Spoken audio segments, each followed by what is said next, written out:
मेरे मन में 2-3 सवाल आए। सबसे पहला सवाल है कि आप तो सत्ताधारी दल के शीर्ष पद पर थे, जो अभी बिहार में सत्ता है, जदयू की नीतीश जी की सत्ता है, उसके शीर्ष पद पर थे और मुख्यमंत्री जी के काफी करीबी थे, तो वहाँ रहकर भी बदलाव लाया जा सकता था। आपको वह क्या कमी दिखी या क्या ऐसा दिखा जो उन्हीं को बेदखल करने के लिए आपको ये? देखिए, पहली बात तो आप ये अपने जानकारी को दुरुस्त कर लें, मैं कभी सरकार में नहीं रहा हूँ। मैं 2014-15 में यहाँ पे चुनाव मैंने जिताने के लिए मेरी भूमिका थी और मुख्यमंत्री के काफी करीब रहे, उसमें कहीं कोई दो मत नहीं है। उपाध्यक्ष तो थे सर। अरे सुन तो लो मेरे भाई, पार्टी का उपाध्यक्ष सरकार नहीं चलाता है। सरकार को तो सरकार के लोग चलाते हैं, मंत्री चलाते हैं, अफसर चलाते हैं, कैबिनेट चलाती है। जो आदमी अंडर ओथ नहीं है, उसको सरकार में हस्तक्षेप करने का वैधानिक कोई रास्ता उसके पास नहीं है। 14 में जब सरकार को जिताने में हमारी भूमिका थी, उस समय 7 निश्चय बनाया गया। उस समय ये तय किया गया कि ये 7 निश्चय के कार्यक्रम किए जाएंगे। उसको इम्प्लीमेंट करने के लिए बिहार विकास निगम भी बनाया गया, लेकिन उसके बाद उसको करने की जिम्मेवारी तो उनकी है जो सरकार में है, जो सरकार के मंत्री हैं, जो मुख्यमंत्री हैं। तो उनका दोष, उनको दोष न देकर, अगर आप मेरा दोष नहीं, ऐसा सुनिए मेरी बात, अगर आप ये समझते हैं कि आपने क्यों नहीं किया तो नहीं, अगर मान लीजिए आपकी बात को मान लीजिए कि हमारी गलती है, तो सुधार भी हम ही करेंगे, आप उसकी चिंता न करें। मतलब अगर मान लीजिए आप वहां रहकर शीर्ष पद नहीं कर सकते हैं, नहीं कर सकते हैं, अगर आप मुख्यमंत्री भी रहिएगा तो नहीं कर पाइएगा। ये मेरा अपना 10 साल का अनुभव है। सिर्फ चुनाव जीतने से, सरकार बदलने से अगर चीजें सुधर जाती तो मोदी जी ने बिहार को सुधार दिया। नीतीश जी 18 साल में सुधार पाए, लालू जी 15 साल रहे, सुधार पाए। मेरी अपनी समझ, आप कह रहे हैं आप ये क्यों कर रहे हैं, हम ये नीतीश कुमार या किसी को बेदखल करने के लिए नहीं कर रहे हैं। मेरी अपनी समझ ये है कि अगर बिहार में सुधार होना है तो मैंने इसीलिए शुरू में बताया कि जब तक समाज के स्तर पर प्रयास नहीं होगा, आप और हम नहीं सुधरेंगे, तब तक सरकार के बदलने से कुछ होने वाला नहीं है। इसीलिए ये प्रयास कर रहे हैं। अगर नीतीश बाबू के बेदखल होने से बिहार सुधर जाता तो उनको बेदखल करना तो बहुत आसान है। हमारे वहां बैठ जाने से अगर बिहार सुधर जाता तो काम, उसके लिए इतनी मेहनत करने की जरूरत नहीं है। चुनाव कैसे लड़ा जीता जाता है उसकी समझ थोड़ी बहुत उनको है, लेकिन मेरे अपने 10 साल का अनुभव बिहार और बिहार के बाहर जो भी रहे हैं कि सिर्फ चुनाव जीतने से ये जरूरी नहीं है कि सरकार में, व्यवस्था में परिवर्तन हो जाए। उसके लिए बड़े प्रयास की जरूरत है, इसीलिए इतना बड़ा प्रयास कर रहे हैं। अगला पड़ाव जब पदयात्रा पूरी हो जाएगी तो जो उसके उद्देश्य हैं 3, बिहार, मेरा अपना मानना है कि बिहार में एक बड़ी जनमानस ऐसी है जो इस सोच से प्रभावित होकर इससे जुड़ेगी, नया विकल्प बनेगा और 2025 में जनता की ओर से एक नया विकल्प रखा जाएगा जिसमें अच्छे लोगों को अवसर मिले ताकि वो चुनकर आए और उनके पास बिहार को अगले 10 वर्ष में सुधारने की एक सोची समझी योजना हो और योजना पर काम हो। दूसरा सवाल, हर दलों का सर एक जातिगत आधार है। जितने भी दल लोग बैठकर आपस में चर्चा करते हैं, जाति का बैंक है उनके पास, इसके आधार पर वो दम भरते हैं। और जो दल का कैडर बेस्ड पार्टी है वो सारे दल हाशिए पर है, जिनके कैडर बेस्ड पार्टी। इन चीजों से सर आप कैसे लड़ेंगे? ये आपका भ्रम है। ये अगर आपका सवाल ये है कि बिहार में हर चीज जाति पर ही होता है, अगर सवाल आपका ये है तो आप अपनी समझ को थोड़ा बेहतर कर लें। अगर बिहार में हर व्यक्ति जाति पर ही वोट देता है, जैसा यहाँ के बुद्धिजीवी, पत्रकार, राजनीतिक विशेषज्ञ लोग बताते हैं, तो आप मुझे ये बता दीजिए कि मोदी जी को बिहार में वोट कौन दे रहा है? मोदी जी के जाति का तो बिहार में कोई आदमी नहीं है। ये इतना सीधा मामला नहीं है जितना आप समझते हैं। बिहार में जाति एक बड़ी सच्चाई है, जैसे अन्य कई राज्यों में। ये आपको और हमको ऐसा लगता है कि खाली बिहार में जाति है, ऐसी बात नहीं है। गुजरात में भी जहाँ राजनीति होती है वहां भी जातियों की बात होती है, कर्नाटक में भी होता है, केरल, तमिलनाडु में भी होता है। ऐसा नहीं है कि बिहार में ही सिर्फ जाति है। जाति सच्चाई है समाज की, राजनीतिक सामाजिक जीवन की, उसको आपको समझना है। और एक बड़ा वर्ग है जो जाति के आधार पर वोट करता है, लेकिन एक बहुत बड़ा वर्ग ये भी है जो जाति से अलग हट के धर्म के आधार पर वोट करता है। एक बहुत बड़ा वर्ग है जो सिर्फ भाजपा को इसलिए वोट करता है क्योंकि वो लालू को वोट नहीं कर सकता है। और मुसलमानों का एक बड़ा तबका, करीब करीब 90% मुसलमान आरजेडी को इसलिए वोट करता है कि वो भाजपा को वोट नहीं करता है। वो तो जाति के आधार पर नहीं वोट कर रहा है। तो पूरे समाज के लिए कह देना कि सब आदमी जाति पर ही वोट कर रहा है, कल होकर अगर आरजेडी को, मुसलमानों को यहाँ आरजेडी के मुकाबले कोई बेहतर विकल्प दिखेगा जो भाजपा को हरा सकता है, तो वहां से हटेगा कि नहीं हटेगा? कैसे आप कह दिया आपने कि कोई कैसे नहीं हटेगा? कल होकर जो लोग लालू के डर से मुफ्त में भाजपा को वोट दे रहे हैं, उनको बेहतर विकल्प दिखेगा तो वो हटेगा कि नहीं हटेगा? अगर जाति की बात को मान भी ले कि उसको कोई नहीं तोड़ सकता है जैसा आप समझते हैं, और आपने ये दलों का दावा है, हाँ, दलों का दावा, सच्चाई नहीं है। आप CSDS का सर्वे उठाकर देख लीजिए। पिछले लोकसभा चुनाव में CSDS का सर्वे बताता है कि करीब करीब 35% यादव समाज के लोगों ने बिहार में भाजपा को वोट दिया है। हम पूरे बिहार में तो लोग यही दावा करते हैं कि यादव जो है वो सिर्फ आरजेडी को ही वोट करता है। ऐसी बात नहीं है। ये तो एक संभव है कि यादव का एक बड़ा वर्ग आरजेडी को वोट करता हो, लेकिन हर यादव समाज का हर एक व्यक्ति आरजेडी का बंधुआ मजदूर है, ऐसा समझना गलत है। और ऐसा बताना उस समाज का अपमान भी है। ऐसा नहीं है, कोई समाज किसी का बंधुआ मजदूर नहीं है। ये जरूर है कि उसकी एफिनिटी किसी के प्रति ज्यादा हो सकती है, बंधुआ मजदूरी नहीं है। सर सारे लोग, और उसको वो विकल्प दिखेगा तो वो वहां से छोड़ते देरी नहीं लगाएगा।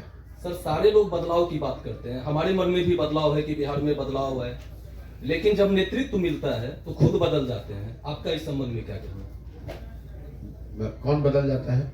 जैसे कोई भी पॉलिटिकल दल हो या जैसे राजनेता हो, सारे लोग बदलाव, जैसे उदाहरण है केजरीवाल जी हैं, वो भ्रष्टाचार के अगेंस्ट में। देखिए बेकार की बात है, बात हो रही है बिहार की। अब आप उछल के चले गए केजरीवाल बदलाव की बात एक मिनट समझिए, मेरा पॉइंट बदलाव है। बिहार बदलाव की बात करते हुए लोग खुद बदल जाते हैं। बदलाव लोकतंत्र में जरूरी है, बिल्कुल जरूरी है। और अगर वो आप ये कह रहे हैं कि बदलाव होने से भी सुधार हो, इसकी कोई गारंटी क्या है? बिल्कुल इसकी गारंटी है। अगर उसी आप और ये प्रमाण देख लीजिए, देश में सबसे आगे के जो राज्य हैं, दक्षिण के राज्य आज बहुत बेहतर कर रहे हैं। दक्षिण के जितने राज्य हैं, ये आंकड़ा आप याद कर लीजिए, कोई भी वहां नेता आज तक 10 साल से ज्यादा लगातार मुख्यमंत्री नहीं बना। ना कर्नाटक में, ना तमिलनाडु में, ना केरल में नहीं बना। क्यों? ना आंध्र प्रदेश में, ना तेलंगाना में।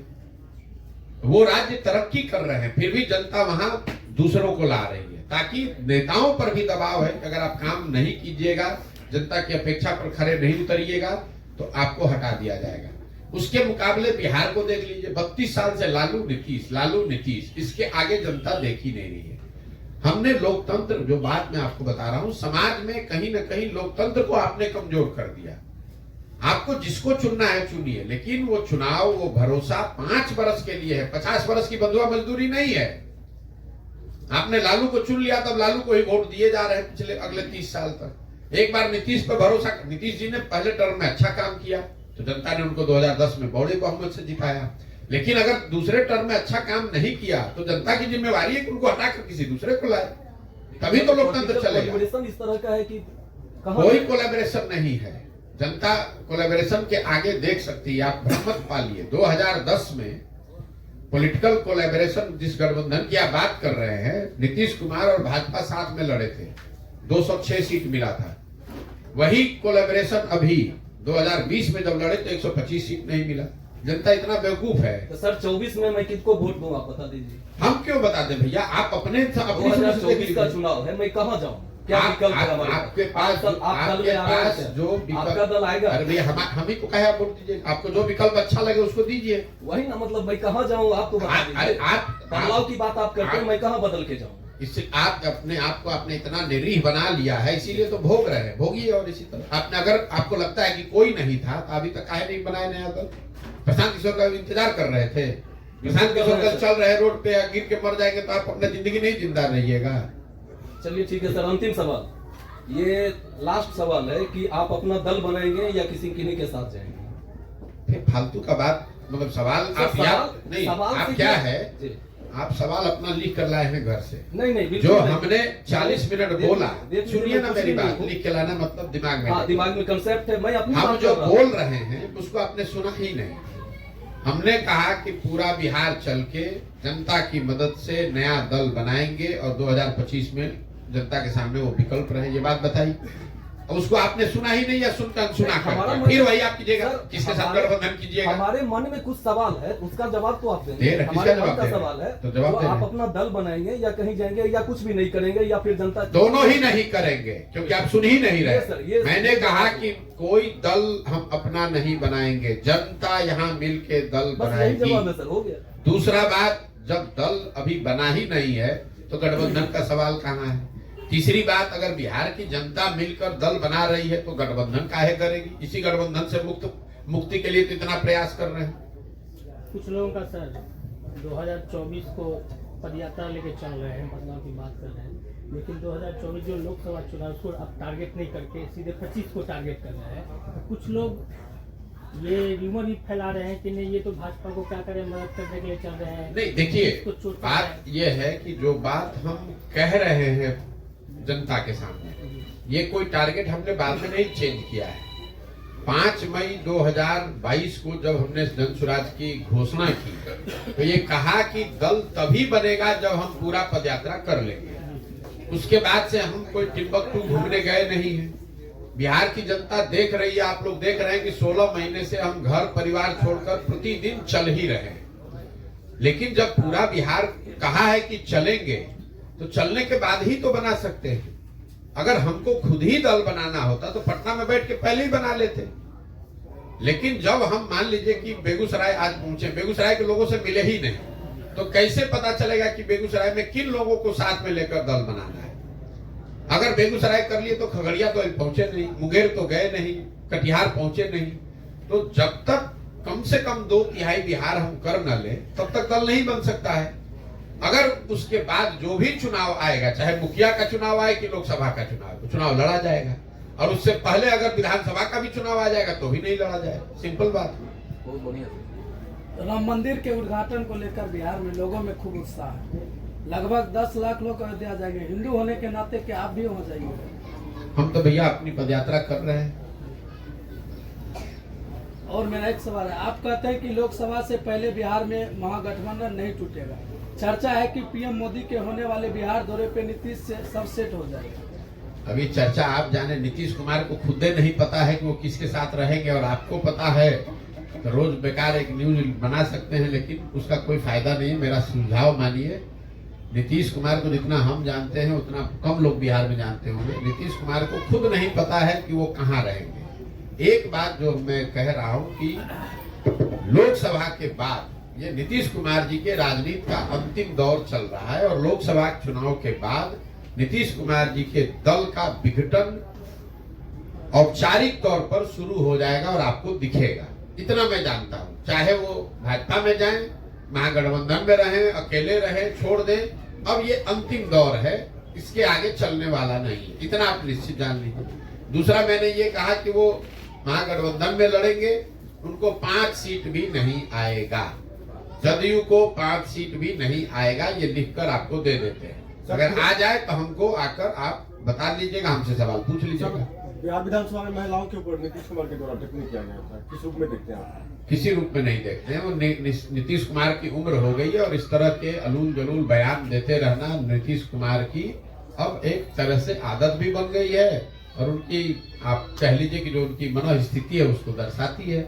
जब आप सामाजिक राजनीतिक तौर पर घिर जाए, आपको घबराहट हो, उम्र का असर हो जाए, तो इसी तरह का अलूल जलूल आप बोलिएगा, खुद भी शर्मिंदा होइएगा और पूरे बिहार के लोगों के लिए भी शर्मिंदगी का कारण बनिएगा। प्रधानमंत्री के द्वारा कहा गया था पूरे विश्व में ना करवा दिया गया हैं? मुख्यमंत्री के ऊपर नरेंद्र मोदी के द्वारा एक बयान दिया गया था, मुख्यमंत्री नीतीश कुमार को लेकर उनके द्वारा बोला गया था कि पूरा विश्व में ना करवा दिया गया। अब इस पर हम क्या बोले? बयान दिया नीतीश कुमार ने, टिप्पणी की प्रधानमंत्री ने, तो हम क्या बोले? वो बिहार के नागरिक होने के नाते आप हम सब ये सहमत हैं कि जो बयान था वो शर्मनाक था, वो नहीं देना चाहिए था। और अगर बिहार के मुख्यमंत्री इस तरह का बयान सदन में खड़ा होकर दे रहे हैं तो जगहसाई होगी ही, हम सबको शर्मिंदगी होगी कि हम लोग के मुख्यमंत्री, हम लोग के नेता इस तरह की बात कर रहे हैं। ठीक है भैया, बहुत बहुत सर एगो सवाल था सर, केंद्र की सत्ता का कहना है कि 2045 तक भारत का पूर्ण विकास करेगी, तो वहाँ सर हमारा बिहार कहाँ पर है? मेरे भाई, जब आप 5 वर्ष की बात नहीं करके 25 वर्ष की बात करने लगे तो समझिए कि कहीं ना कहीं गड़बड़ है। संविधान बनाने वाले लोगों ने, इस देश को बनाने वाले लोगों ने, या लोकतंत्र की जो बुनियाद है पूरे देश, पूरे दुनिया में, खाली बिहार में नहीं, उसमें 4-5 वर्ष की एक अवधि रखी गई है। उसमें 25 वर्ष के चुनाव की बात नहीं कही गई है। उसमें बात सुन लीजिए, उसकी वजह समझिए क्यों नहीं कही गई है। अगर आप 25 वर्ष की बात करेंगे तो 25 वर्ष में किसने क्या देखा है कि 45 में क्या होगा।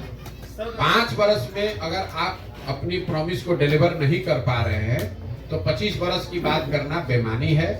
सरकारों का मूल्यांकन 5 वर्ष में होने की व्यवस्था है, उसी के आधार पर मूल्यांकन होना चाहिए।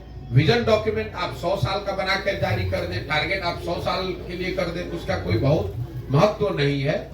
महत्व इस बात का है कि 5 वर्ष जो जनता ने आपको काम करने के लिए दिया, उस दौरान जो आपने कहा, जो टारगेट सेट किया, उसमें आपने क्या डिलीवर किया, क्या नहीं किया। जनता इसी बात को देखकर वोट करती है।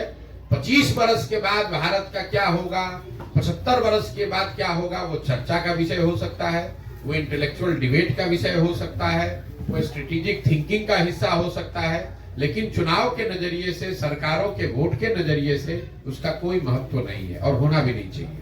इसलिए बेकार की चीजों में उलझाइए मत कि 45 में इंडिया का क्या होगा। आपका पदयात्रा बहुत बहुत धन्यवाद। आपका